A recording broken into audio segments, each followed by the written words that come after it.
Assalamualaikum warahmatullahi wabarakatuh. Perkenalkan, saya Rizky Sastra Anggara dari Fakultas Ekonomi dan Bisnis, Prodi S1 Manajemen. Di video kali ini saya akan mempresentasikan tugas mata kuliah Keuangan Syariah yang dimana saya akan bahas tentang yaitu Economic Value of Time atau dalam bahasa Indonesia yang berarti nilai ekonomi waktu. Pendahuluan. Dalam ilmu ekonomi, nilai waktu sering dikaitkan dengan konsep biaya peluang yang merupakan nilai dari alternatif terbaik berikutnya yang hilang ketika membuat pilihan. Ketika seseorang mengalokasikan waktu mereka untuk suatu kegiatan, mereka kehilangan kesempatan untuk menggunakan waktu tersebut untuk kegiatan lain seperti bersantai, bekerja, pendidikan, dan kegiatan pribadi. Oleh karena itu, nilai ekonomi dari waktu merupakan nilai dari alternatif penggunaan waktu yang hilang. Nilai ekonomi dari waktu dapat bervariasi tergantung pada berbagai faktor, termasuk keterampilan, keahlian, dan produktivitas individu. Sebagai contoh, nilai 1 jam dari seorang profesional yang sangat terampil seperti dokter atau pengacara mungkin lebih tinggi dibanding dengan 1 jam dari seorang karyawan tingkat pemula di bidang yang terspesialisasi. Selanjutnya, faktor yang dapat mempengaruhi nilai dari suatu waktu. Yang pertama itu ada produktivitas, yaitu bagaimana seseorang menggunakan waktu untuk mencapai tujuan dan menyelamatkan tugas-tugas yang penting.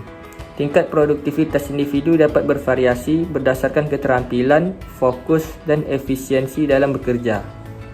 Dan yang kedua yaitu prioritas. Memiliki pemahaman yang jelas tentang apa yang paling penting dan mengatur waktu sesuai dengan prioritas tersebut. Mengidentifikasi tugas-tugas yang kritis dan mengalokasikan waktu yang cukup untuk menyelesaikannya secara efektif. Yang ketiga, pemecahan masalah. Kemampuan untuk mengatasi tantangan atau hambatan yang mungkin muncul dalam penggunaan waktu. Ini melibatkan keterampilan dalam merencanakan, mengatur, dan menyesuaikan jadwal ketika terjadi perubahan atau hal-hal yang tak terduga. Yang keempat, disiplin atau disiplin diri. Kemampuan untuk mengendalikan diri dan mengikuti jadwal atau rencana yang telah ditetapkan. Ini melibatkan kemampuan untuk menghindari gangguan, mengelola waktu dengan bijak, dan mengikuti komitmen yang telah dibuat. Yang kelima, efisiensi. Bagaimana seseorang menggunakan waktu secara efisien dengan meminimalkan pemborosan dan mengoptimalkan proses. Ini melibatkan mengurangi dan menghindari kegiatan yang tidak penting atau tidak produktif. Yang keenam, keseimbangan. Mengelola waktu dengan bijaksana antara berbagai aspek kehidupan, seperti pekerjaan, keluarga, kesehatan, dan waktu luang. Memprioritaskan waktu luang untuk istirahat dan pemulihan penting untuk menjaga keseimbangan dan kesejahteraan secara keseluruhan. Yang ketujuh, refleksi dan pembelajaran. Menggunakan waktu untuk memfleksikan pengalaman, mempelajari hal-hal baru, dan mengembangkan diri, menyebabkan evaluasi terhadap penggunaan waktu sebelum dan mengidentifikasi cara untuk meningkatkan efektivitas di masa depan. Dan selanjutnya yaitu perbandingan konsep time value of money dengan economic value of time. Hal utama yang membedakan konsep time value of money dengan economic value of time adalah pada konsep time value of money, dasar perhitungan pada kontrak adalah berdasarkan bunga. Sedangkan dasar perhitungan pada konsep economic value of time adalah nisbah. Konsep economic value of time dalam perhitungannya dapat menggunakan konsep revenue sharing atau profit sharing. Konsep revenue sharing atau profit sharing akan sangat berdampak pada tingkat nisbah yang menjadi perjanjian pada kontrak kerjasama. Konsep cost of fund dalam economic value of time menggunakan Islamic security market line dengan variable risk free atau sama dengan 0. Selanjutnya, konsep uang. Dalam ekonomi Islam, secara etimologi, uang berasal dari kata al-naqdu nuqud. Kata ini memiliki beberapa makna antara lain al-naqdu yang berarti yang baik dari dirham, menggenggam dirham, dan naqdu juga berarti tunai. Di dalam Al-Quran dan hadis tidak terdapat kata nuqud dikarenakan bangsa Arab secara umum tidak menggunakan istilah nuqud dalam harga. Mereka menggunakan kata warik sebagai alat tukar yang terbuat dari emas dan ain sebagai alat yang terbuat dari perak.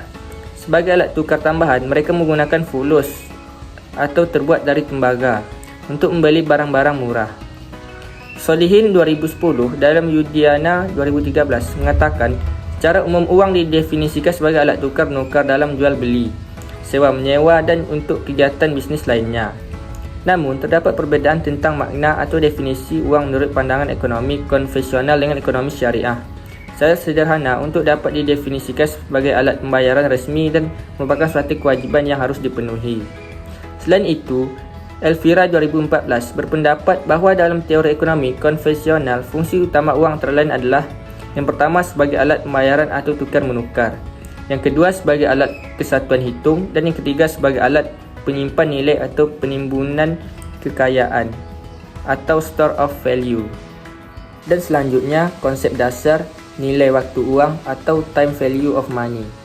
Konsep time value of money menyatakan bahawa utilitas uang saat ini lebih tinggi dibandingkan dengan utilitas untuk uang dengan sejumlah yang sama di waktu yang akan datang. Konsep ini secara tidak langsung mempresentasikan time preference pelaku ekonomi dalam memegang uang. Berdasarkan konsep ini, seorang pelaku ekonomi sudah diasumsikan akan lebih cenderung memegang uang saat ini daripada di masa yang akan datang, kerana manusia hanya digerakkan oleh dirinya sendiri. Dalam konsep ini, bunga dijustifikasikan atau model yang dipinjamkan konsep time value of money secara sederhana menjelaskan bahawa jika nilai guna uang pinjaman bagi yang dipinjamkan kepada peminjam adalah sama dengan nilai uang pada masa yang akan datang, maka pemberi pinjaman akan menambahkan bunga sehingga nilai uang di masa yang akan datang adalah sama dengan nilai uang pada saat ini. Dengan demikian, menurut ekonomi konvensional, ada dua hal yang mendasari konsep time value of money, iaitu yang pertama, presence of inflation. Adanya tingkat inflasi sehingga menjadi dasar perbezaan nilai waktu uang. Yang kedua, preference present consumption to future. Umumnya orang, present consumption lebih disukai daripada future consumption. Dan poin selanjutnya iaitu kritik terhadap penerapan konsep time value of money. Saat ini, penerapan konsep time value of money didasarkan pada judgement nilai yang subjektif dan bauran estimasi. Beberapa kesulitan dalam penerapan konsep time value of money adalah sebagai berikut. Yang pertama iaitu teknik nilai waktu uang harus diterapkan kecuali jika kita menilai cash flow yang pertama atau pada projek investasi yang selalu menunjukkan tanda negatif, sedangkan semua subsequent arus kas masuk atau di masa yang akan datang harus menjadi positif. Jika tidak, kemungkinan tidak ada tingkat bunga yang unik sehingga akan mendiskon flow back kembali ke investasi semula. Dan kedua, konsep time value of money berasumsi bahawa discounting faktor harus positif.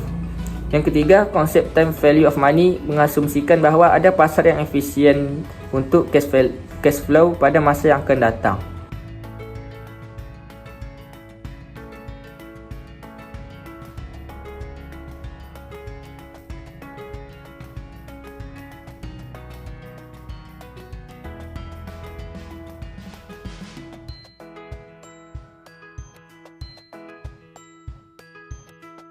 Dan poin terakhir iaitu konsep economic value of time. Dalam Muhammad Nasri Qotman 2021, menurut Shafitri 2015, economic value of time adalah sebuah konsep di mana waktulah yang memiliki nilai ekonomi, bukan uang yang memiliki nilai waktu. Dan economic value of time dapat diartikan memaksimalkan nilai ekonomi suatu dana pada periodik waktu. Dasar perhitungan pada prinsip yang berbasis time value of money adalah bunga, sedangkan dasar perhitungan pada prinsip yang berbasis economic value of money adalah nisbah.